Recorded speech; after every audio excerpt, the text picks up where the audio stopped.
The House of Trovi, the family to which Navier belonged, had produced multiple empresses over generations. The predecessor emperor, Osis III, had chosen Navier to be the future empress of the crown prince. Her marriage to Sovieshu was one of convenience, but fortunately they had maintained a good relationship since their youth. The nobles considered them an adorable pair of lovebirds, and they spent many days with their heads together, discussing the empire they would build together in the future. Navier was the perfect empress until today. Navier, Empress of the Eastern Empire, arrived and calmly accepted the divorce. Her announcement shocked everyone, prompting reactions of disbelief, as many exclaimed that the situation was preposterous and urged her to calm down. Meanwhile, the mistress, Rashta, smirked and fell into Sovieshu's arms. Despite the uproar, Navier stood firm, agreeing to the divorce without any objections. Sovieshu expressed a conflicted mix of emotions. He admitted feeling remorseful, but also relieved. The atmosphere was tense, but then Navier made another bold declaration. She requested approval for her remarriage. The room fell into stunned silence.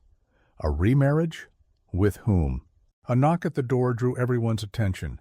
The door opened to reveal a man with blonde hair, Emperor Heinrich. As he walked toward Navier, the surprise was evident on everyone's faces, including Sovieshu's. With a composed demeanor, Navier announced that Emperor Heinrich was the one she wished to remarry. The scene then shifts to a flashback from a few months earlier. The palace was abuzz with tension, as servants were ordered to attend to the mistress, Rashta, a task they performed with visible displeasure. The day was unusually quiet, as Navier's servants dressed her. Noticing their uncharacteristic silence, Navier inquired about their mood. The servants, visibly upset, revealed their frustration. They were angered by Sovieshu's decision to bring Rashta into the palace and the special treatment she received. They described Sovieshu's excessive concern for Rashta, implying there was more to their relationship. Despite their attempts to convince Navier that something was amiss, she chose to trust Sovieshu, even though her heart was troubled by doubt. During dinner, Navier confronted Sovieshu, asking if it was true that he had found a slave during his hunting trip and brought her back. Sovieshu deflected the question, asking where she had heard such a thing. Navier insisted that the source was not important, but Sovieshu, in a warning tone, told her to drop the subject, emphasizing their limited time together. Feeling dismissed, Navier remained silent for the rest of the meal. The next morning, Navier woke to the sound of her servants expressing their concerns about the situation. They asked if Sovieshu had said anything about the woman. Navier, feeling the weight of their worry, explained that Sovieshu claimed the girl was accidentally caught in one of his traps and that he brought her back to ensure she was nursed back to health. He had been displeased with Navier's inquiries. One servant, angered by Sovieshu's reaction, shared her frustration, having seen similar situations with her own father. Another servant expressed sympathy for Navier's predicament.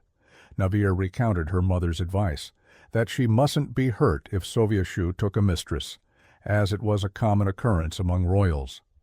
Her mother had told her that even if Sovieshu had mistresses, they were merely that, while Navier was the empress. Despite this advice, Navier couldn't shake the hollow feeling inside her. Her servant comforted her, acknowledging that it was natural for Navier to feel this way, given her long-standing betrothal and marriage to Sovieshu. Navier pondered whether Sovieshu would feel the same emptiness if she had another man by her side. She resolved that there was no reason she would ever have to see the girl in person, and that even if the slave became Sovieshu's mistress, she wouldn't be able to frequent the places of business or social circles. Navier concluded that she must not allow herself to become more impassioned, and that each of them would live their own lives. Most importantly, she reminded herself that she alone could be the Empress of the Eastern Empire. As Navier went outside to read under a tree, she overheard conversations about Sovieshu's unusual behavior, with people gossiping about how he personally brought meals to Rashta. Curious and somewhat disheartened, Navier walked away, only to encounter Lady Rashta, who greeted her warmly. Navier turned her head around and ignored Rashta. Undeterred, Rashta attempted to breach protocol, a shocking action for everyone present. The anxious servants tried to stop Rashta from approaching Navier, but she insisted on introducing herself. Navier responded with a curt greeting and walked away, hoping they would never cross paths again. Then Rashta reached out and grabbed a part of Navier's dress, causing it to tear. This sudden action shocked everyone present. One of the servants found her behavior insolent. Rashta quickly apologized, explaining that she had wanted to call out to Navier but didn't know how to address her. Another servant sternly corrected her, reminding her that Navier was the Empress of the Eastern Empire and that her behavior was inappropriate.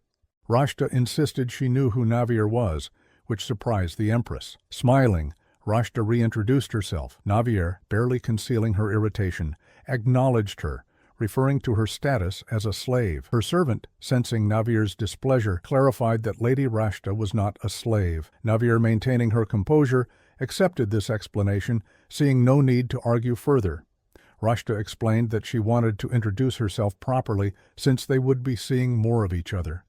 She was unsure how to address Navier, but Navier instructed her to call her Her Majesty the Empress. As Navier turned to leave, Rashta attempted to grab her again, but her servant intervened. At that moment, Sovieshu appeared and overheard the servant referring to Rashta in a derogatory manner. He gave Navier an unhappy gaze and rushed to Rashta, covering her with his coat as she began to cry. Rashta peeked at Navier with a triumphant look, making the Empress uncomfortable. Navier decided to walk away with her servants, but Sovieshu halted them, pointing at her servant. He ordered Navier to leave the servant behind. Navier, maintaining her dignity, refused unless he provided a good, solid reason, emphasizing that her lady-in-waiting was the esteemed daughter of a high-ranking family. Sovieshu, continuing his domineering stance, reminded Navier that her lady-in-waiting was also a citizen of his empire. He then ordered his soldiers to lock her up for 3 days. Navier protested, insisting that the punishment was excessive. Sovieshu disagreed, pointing out that Rashta was injured and under his care, yet Navier's lady-in-waiting had insulted her by calling her a filthy wench. He questioned how Navier could still consider his punishment excessive. Trembling with fear, the servant reluctantly agreed that the punishment was not excessive. Sovieshu then left with Rashta, patting her head to comfort her, leaving Navier seething with anger. 3 days later, Navier went to the tower to retrieve her servant. She had her bathed in her room and prepared her favorite desserts to comfort her. Just as they were settling, a messenger arrived, summoning Navier to see His Majesty. Though unexpected, Navier accepted the summons. When Navier met with Sovieshu, he questioned the necessity of personally escorting her servant and demanded that she dismiss her. Navier, unhappy with his tone, argued that it was unjust to throw out a servant punished for being devoted to her, especially since her actions were well within the bounds of common sense. Sovieshu pressed her again, asking if she insisted on keeping the servant by her side. Navier firmly reinforced that who she appointed as her lady-in-waiting was her prerogative. Growing tired of the argument, Sovieshu expressed his frustration, asking why Navier couldn't obediently do as he said for once. Navier's blood boiled at his words. She retorted that as the Empress, she was not someone to be at his beck and command. In response, Sovieshu cruelly remarked that this was why he couldn't help but compare her to Rashta. He then dismissed Navier, saying he was tired of arguing with her. After Navier left, Sovieshu rang the bell for water. Unsurprisingly, Rashta appeared. He was pleased to see her as his attendant and showed his affection by petting her. Rashta spotted a pumpkin pie and expressed her excitement. Sovieshu couldn't help but compare her reaction to Navier's, noting how he gave Navier expensive jewels, yet her reaction was so frigid, while it took so little to bring joy to Rashta. As he thought this, he wiped the pie from her lips. Rashta, continuing their conversation, suggested that Navier probably didn't appreciate her gifts because she had grown up without knowing a day of hardship. She implied that Navier took her gifts of precious gems for granted. Realizing she might have overstepped, Rashta quickly added that she didn't mean to speak ill of Navier, but that it was common for anyone raised with plenty to act that way. Soviet-Shu looked at Rashta with admiration and gently touched her hair. Riding on the favorable atmosphere, Rashta inquired about becoming his mistress. Soviet-Shu, however, wanted to take things slow and assured her that he had a plan in mind.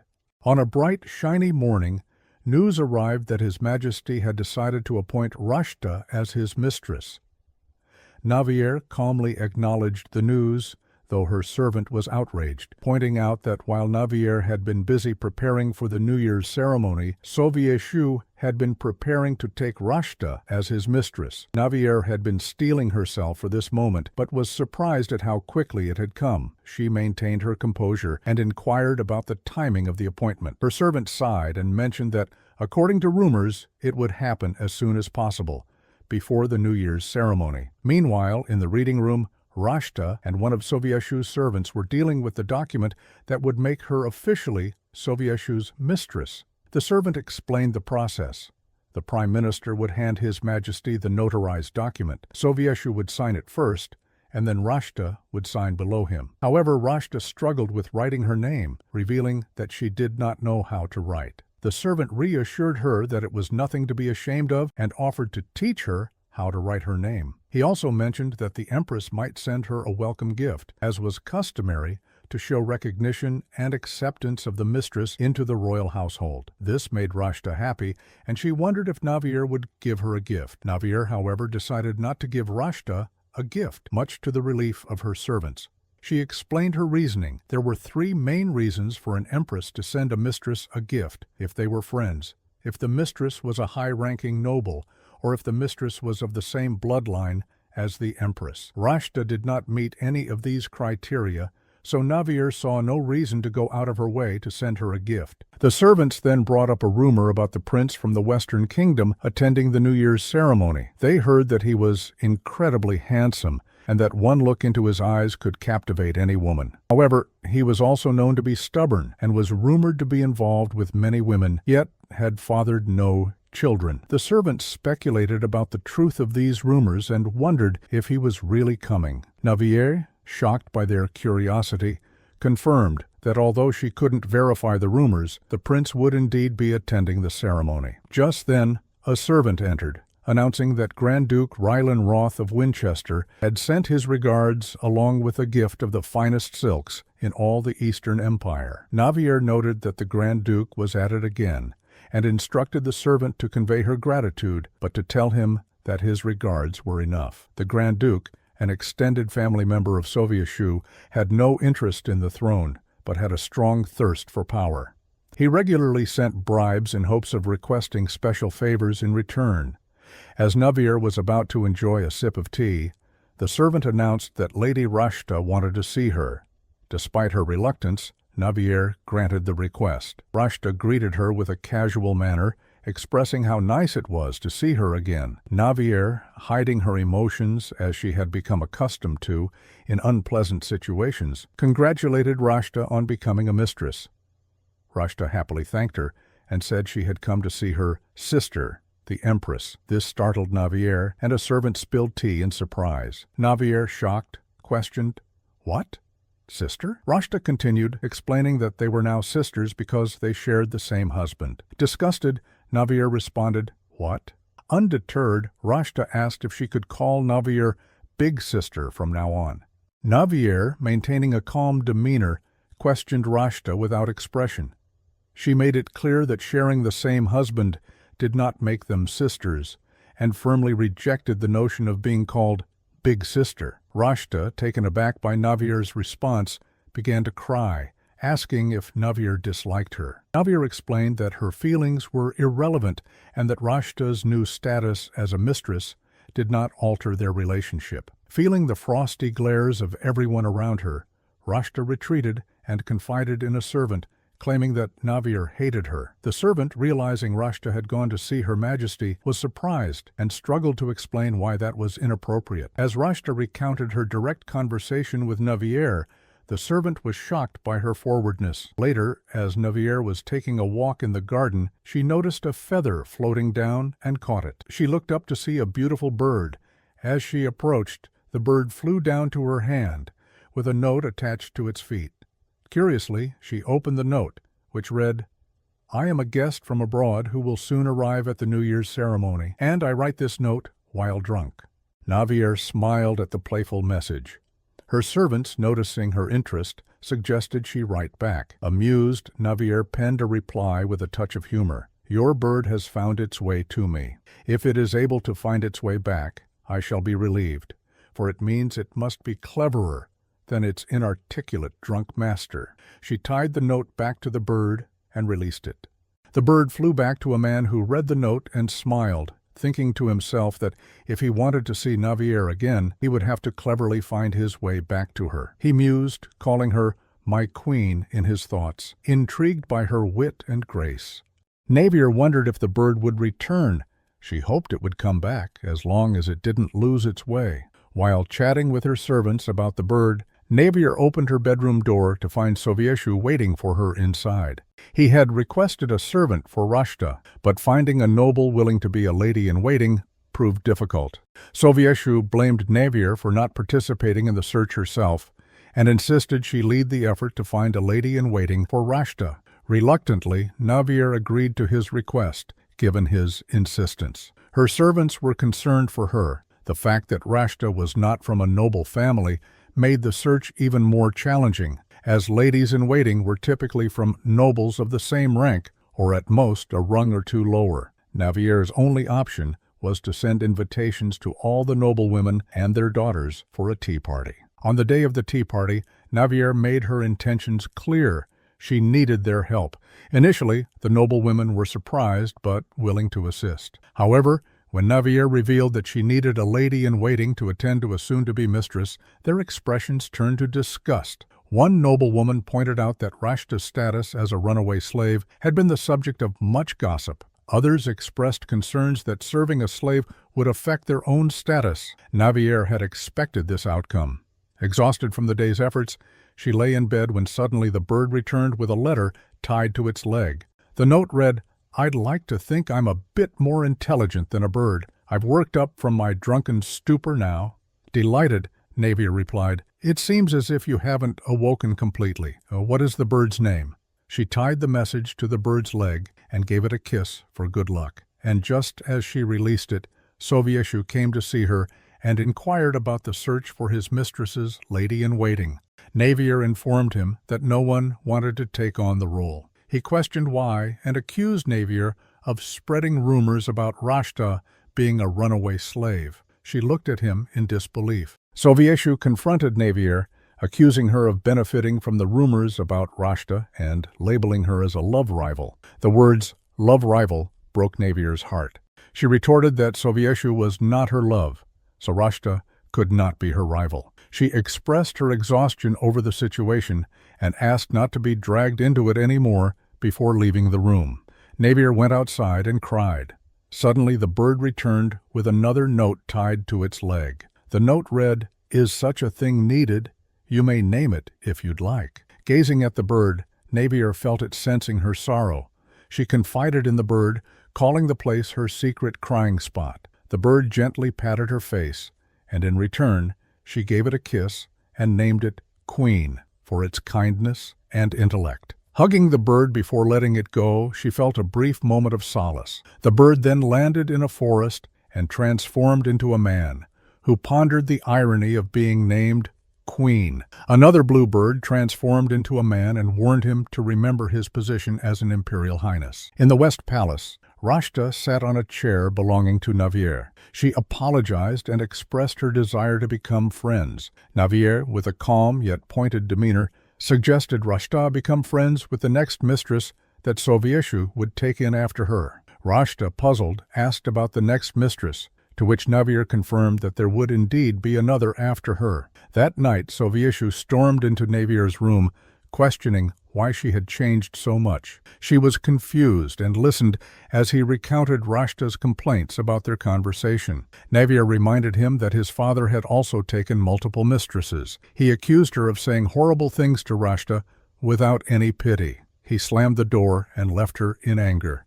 Meanwhile, Rashta was delighted to hear from a servant that Sovieshu had yelled at Navier angrily. To her immense joy, Sovieshu sent Rashta a chair as a gift, further solidifying her happiness. At night, Queen the bird returned to Navier. It flew past her and landed directly on her bed. She gently patted it before opening the letter attached to its leg. The note read, "As you wish, the bird's name shall be Queen, but you should bear in mind that it's male." Amused, Navier held the bird up and asked if he was indeed a male bird.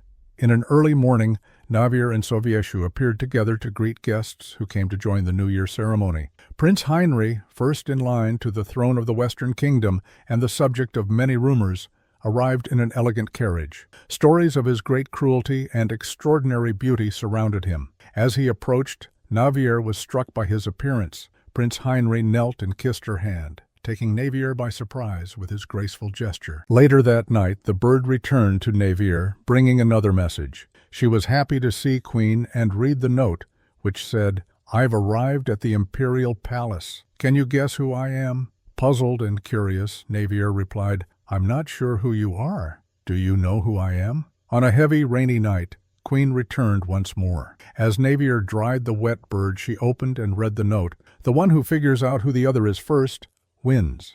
Irritated that the bird's master had sent it out in such weather, Navier replied, "And what will be the prize?" The bird seemed eager to deliver the new message, but Navier insisted it stay the night with her until the rain stopped. She kept the bird on her bed and fell into a deep sleep. Queen sneaked out. When Navier woke, it had already left. However, it soon reappeared with a new message. "Queen shall be the prize." Next morning, Navier was in the middle of work when a servant entered and announced that Prince Heinrich wished to see her. She went to meet him, and as he approached, he made a gesture as if to kiss her hand, but then commented that he hoped he was not interrupting her. Navier pulled her hand back and asked why he wanted to see her. Prince Heinrich requested a tour of the palace. As Navier was about to find a servant to give him the tour, Heinrich expressed that he wished for her to show him around personally. Navier felt a twinge of suspicion as he called her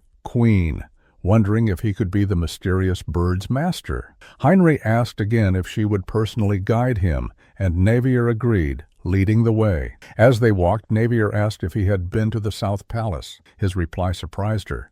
He had already explored the entire South Palace. Just as she was processing this, Rashta ran up to them, asking if she could join the tour. She introduced herself to Prince Heinrich, who bowed politely. Rashta, stunned by his appearance, inquired who he was. Navier introduced him as Prince Heinrich and mentioned that she was showing him around the palace. Prince Heinrich politely declined Rashta's request to join them, but she insisted. To her surprise, Heinrich cut her off and continued the tour with Navier, leaving Rashta behind. Navier was taken aback by his quick and determined rejection of Rashta. Sensing her surprise, Heinrich teased, asking if she found him handsome, and commented on how strange it was that most people would have shown interest in him by now. As he continued to ask Navier more questions, she finally admitted that he was indeed handsome. Heinrich then revealed that he was just trying to lighten the mood. He boldly asked if Rashta was the mistress with whom the emperor was committing adultery.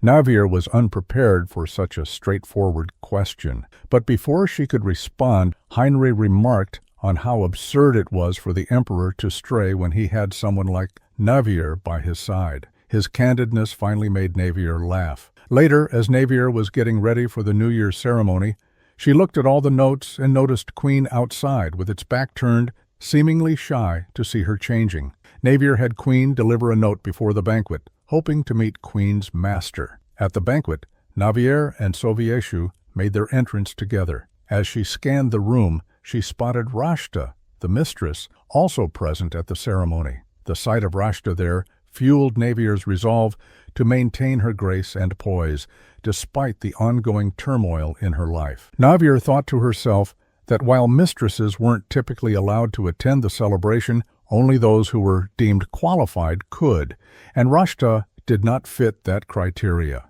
Sovieshu then released Navier's hand and rushed to his mistress. Feeling a mix of emotions, Navier turned and walked away, only to be greeted by the Duchess of Tuania. As they exchanged pleasantries, the Duchess noticed Prince Heinrich, which made Navier wonder who he might have an affair with, given the rumors surrounding him. As whispers about Prince Heinrich circulated, Navier stood aside for a drink. She paused when she saw Prince Heinrich's reflection in her glass, waving at her. She quickly turned her head away, avoiding his gaze. Navier overheard people gossiping about her. A lady approached and asked if she had sent Rashta a gift, catching Navier off guard. The lady apologized, explaining that rumors had been spreading about Rashta receiving a gift from Navier. Denying the claim, Navier left the ladies laughing awkwardly. The dance music began, and Navier noticed Sovieshu and Rashta, assuming he would have the first dance with her.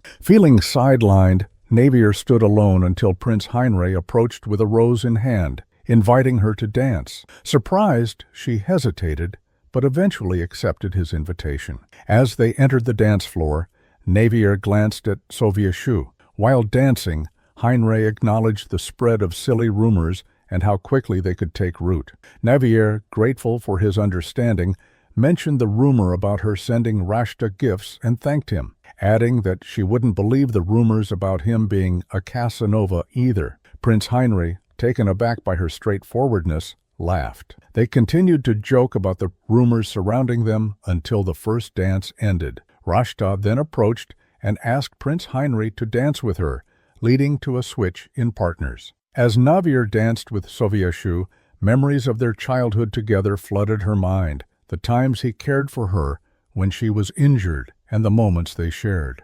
Sovieshu's voice snapped her back to reality as he warned her that Prince Heinrich was not a suitable lover. Shocked by his words, Navier tried to respond, but Sovieshu quickly left her side to rush back to Rashta, who was standing alone crying. She cried after Prince Heinrich declined to dance with her. Observing how Navier was being left out, the guests began to gossip. Feeling overwhelmed, she decided to leave the ceremony. As she walked through the hallway, she sensed someone following her. Turning around, she saw Prince Heinrich. Nervously, he explained that he wanted to ensure she didn't get lost in the vast palace. He then asked her if she was okay. Navier assured him that she was fine and thanked him for his company before retreating to her room. Once inside, Navier's emotions overwhelmed her. Suddenly, she heard a familiar chirping outside her window. It was Queen. She hugged the bird tightly, finding some comfort. Shortly after, a servant entered with troubling news. Viscountess Verdi had declared she could no longer serve as Navier's lady-in-waiting, despite having borrowed money from Navier recently. This sudden change puzzled Navier. On the second day of the New Year's ceremony, Rashta appeared in a stunning blue silk dress. Navier's servants were outraged, recognizing the fabric as a bribe Navier had turned down.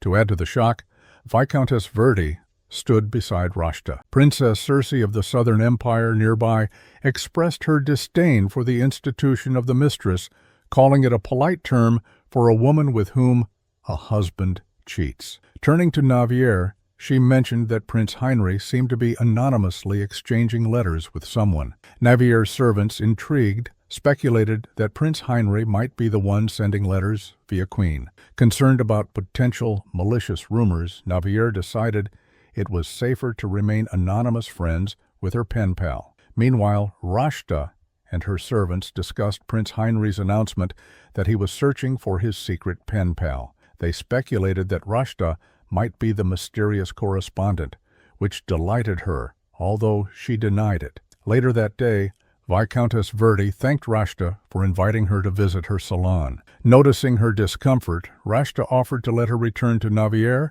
but Verdi declined. She confided in Rashta that she suspected the Empress was the anonymous pen pal, and that Navier would never reveal herself. When Rashta inquired about the letter's content, the servant confirmed she knew them. An evil plan began to form in Rashta's mind. On the third day of the New Year's ceremony, Navier overheard people talking about Prince Heinrich's partner, for the day being the one who exchanged letters with him. She glanced toward Prince Heinrich and saw a girl approaching him, introducing herself as Cherini, claiming to be his anonymous pen pal. Prince Heinrich, with a mix of pressure and genuine curiosity, questioned Cherini about her claim. He emphasized the importance of his pen pal to him and expressed that he would be delighted if she were indeed his secret correspondent. Taking a step closer, he warned that if she was lying, he didn't know how he might react in his disappointment. Cherini, feeling the weight of his words,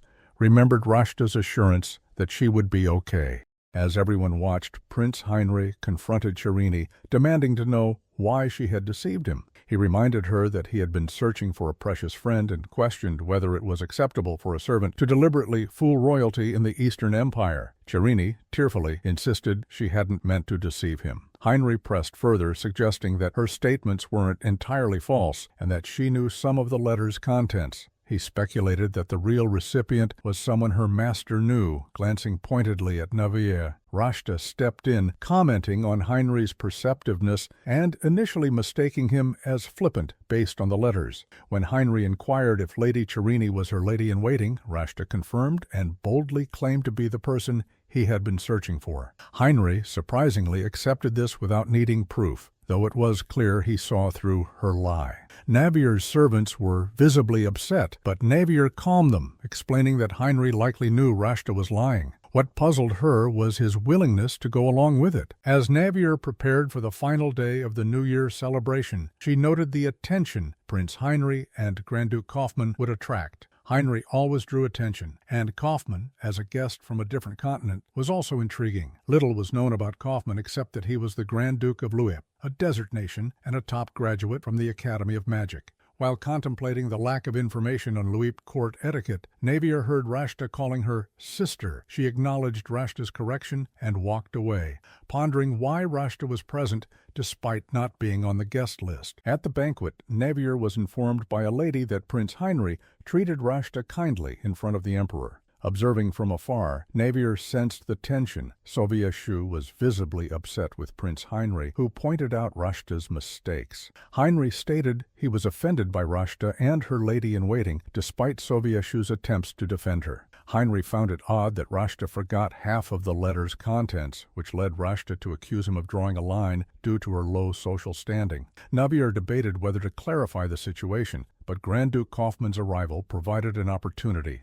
She stepped forward, informing Soviet-Shu that she knew who Prince Heinrich had been writing to, and it wasn't Rashta. Soviet-Shu dismissed her, accusing her of siding with Heinrich out of spite for Rashta. Heinrich then remarked on the emperor's apparent bias towards Rashta, which enraged Soviet-Shu. Drawing his sword, Soviet-Shu challenged Heinrich to a duel. Heinrich, unfazed, questioned if he could leave safely, even if he killed Soviet-Shu, and accepted the challenge with a calm demeanor. Navier intervened, urging Soviet-Shu and Heinrich to calm down and stop their argument. After wrapping up the dinner, she left the room. Princess Circe thanked Navier for ending the dinner and expressed a desire to chat with her again soon. Noticing Navier thanking the guests, Rashta hurried to her side to do the same. Spotting Grand Duke Kaufmann, Rashta asked if he would attend the special banquet the next day. He glanced at Navier and walked away without answering. Taking the opportunity, Navier confronted Rashta about lying regarding the gift. Rashta insisted that Navier had indeed sent her a welcoming gift as Soviet-Shu's mistress. Navier firmly denied this, stating there must have been a misunderstanding. Rashta, playing the victim, claimed that Navier was upset about her because of the letter incident while she was trying to help. As they were talking, Soviet-Shu and Heinrich approached. Soviet-Shu, seeing Rashta upset, asked Navier what had happened. Navier explained the situation, and Soviet-Shu suggested she overlook it. Navier retorted that she couldn't ignore the misuse of her name. Soviet-Shu then admitted he had used Navier's name to send a gift to Rashta, which left Navier feeling disrespected and demanding he tell the truth to everyone. Witnessing the argument, Heinrich sided with Navier, commenting on the emperor's poor judgment. He offered to help spread the truth to protect Navier's reputation. Soviet-Shu was furious, but Heinrich's servant arrived just in time to take him away. Heinrich's servant reprimanded him for jeopardizing their efforts to rebuild his reputation, stressing the need for covert actions. Heinrich, touching his forehead, transformed him into a bluebird and instructed his servant to send a letter to Ergi, assuring him not to worry. Later, as Navier and her servants had tea, They discussed Heinrich's perceptiveness and felt relieved that the truth had been revealed. Their conversation was interrupted by a royal guard who reported that Baron Lanti was spreading rumors about Rashta's charm, causing a near duel between Sovietshu and Heinrich. This rumor irritated Navier's servants. As they discussed the issue, Queen flew in with another note for Navier. It read, "I revealed who I am so I could lose the bet. But you aren't even participating." "Why?" Navier replied, suggesting they remain pen pals. Queen seemed angry about her reply. Navier petted the bird and explained that meeting in person would complicate matters due to the political implications and the gossip around her and Prince Heinrich. She wanted to avoid adding fuel to the fire, given Heinrich's reputation as a Casanova.